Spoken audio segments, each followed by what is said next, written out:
Goals reveal your objectives and empower you to achieve them. A lot of people striving for success look at goals as afterthoughts. They think that they are just things that they need to set up on their way to ultimate success. They kind of look at them as necessary evils. If given a choice, they'd rather not set goals. They would just rather follow their passion or just do what excites them and eventually achieve success. At least this is what they think. Talk about getting it wrong. Goals are crucial for success. In fact, they're so crucial that even unsuccessful people know this. How come? Goals provide you with a map. At the very least, you can see what happens before, during, and after you achieve your goal. For you to achieve an ultimate goal, there are sub-goals that you need to achieve. You get to see the process that you have to go through, the decisions that you have to make, the results that you have to produce along the way. You can also see potential dead ends and potential detours. Goals can also be broken down into small parts which provide milestones. And once you have everything broken down, you can then apply a timeline. This pushes you to take action so that you get to a certain part of your success journey by a certain time. The big problem with goals. Goals are fairly easy to explain. They're fairly easy to understand. But the problem is, most people still don't manage to achieve them. Why? Well, setting up goals is one thing, achieving them is another. This is due to the fact that most people view goals as something that they should work for. They are optional. We can pursue them only when the time is right or when we feel we have the right resources. Most of the time, people have no sense of urgency when it comes to their goals. They don't put themselves in a position where they feel they have to do or die. In fact, given most people's attitudes towards goals, it would be safe to say that they essentially function like some sort of large-scale to-do list. This is a far cry from how successful people deal with goals.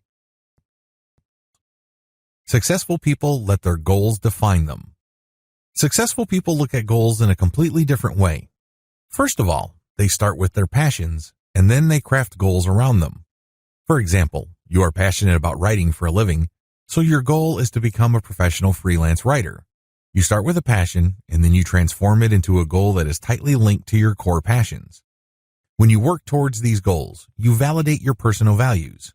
You feel that you are expressing your true personal character. Best of all, you end up tapping your core competencies when you let your goals motivate you. There's actually an upward spiral that forms the more you work towards your goals. The more you achieve, the more competent you feel. The more motivated you become, the more you try, and the more you achieve. This spiral can go up, or it can go down. Also, when you achieve your goals, you get a tremendous amount of pride.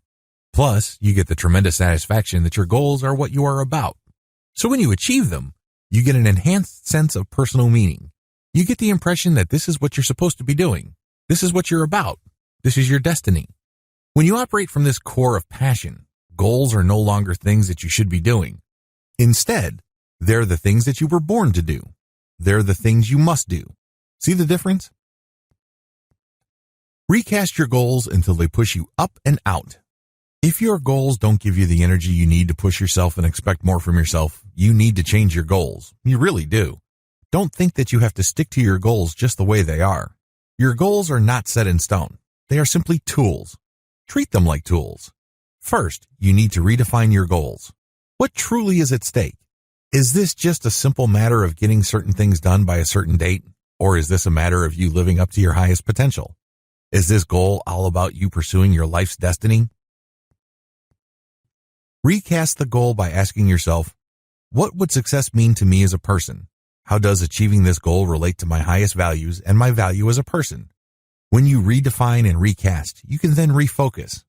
But if you look at your goal as essentially linked to the values that mean so much to you on a personal level, you can get a lot more energy. This is just not one set of things that you do on a day-to-day basis. This is what actually gives your life meaning. This is what actually gives you purpose to get up day after day.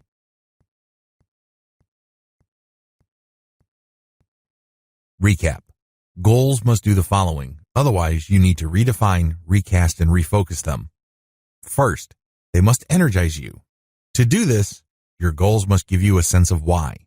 When you go about your goals, you gain a sense of purpose. Your life is no longer random. You're no longer doing things by accident.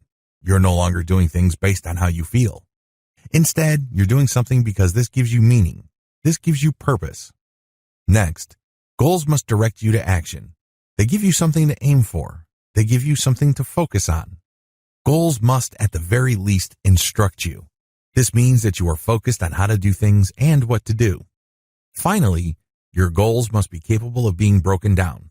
This is crucial because if your goal is something that is amorphous and distant or symbolic, they're not going to help you make changes. You're not going to achieve success because it's too theoretical. At the very least, your goals must be capable of being broken down into the following. You can turn them into sub-goals and daily to-do lists. That's the bare minimum.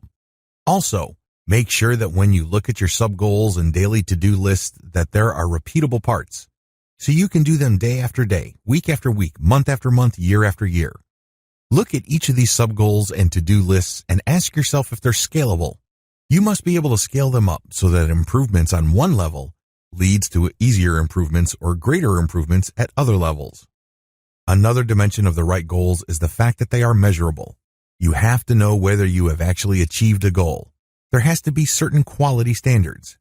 And finally, when you're crafting your goals, you must be able to associate them with emotional states. You must be able to associate them with a sense of victory, a sense of purpose, and a sense of destiny. If that's not possible or if that's not happening, then you're doing something wrong. You're not really setting up goals. Instead, you're giving yourself a list of advisory things that you should be doing. Remember, people feel that they don't have the time, energy, or attention for things they should be doing. Instead, they focus on the things they must be doing. So your goals must be at that level. It must be one that you have to do day after day. It's as if you have no choice in the matter. The good news is that the more you achieve sub-goals, the more they become habits. Success is a habit, but for you to keep doing these things over and over, make sure all the elements I described above are present.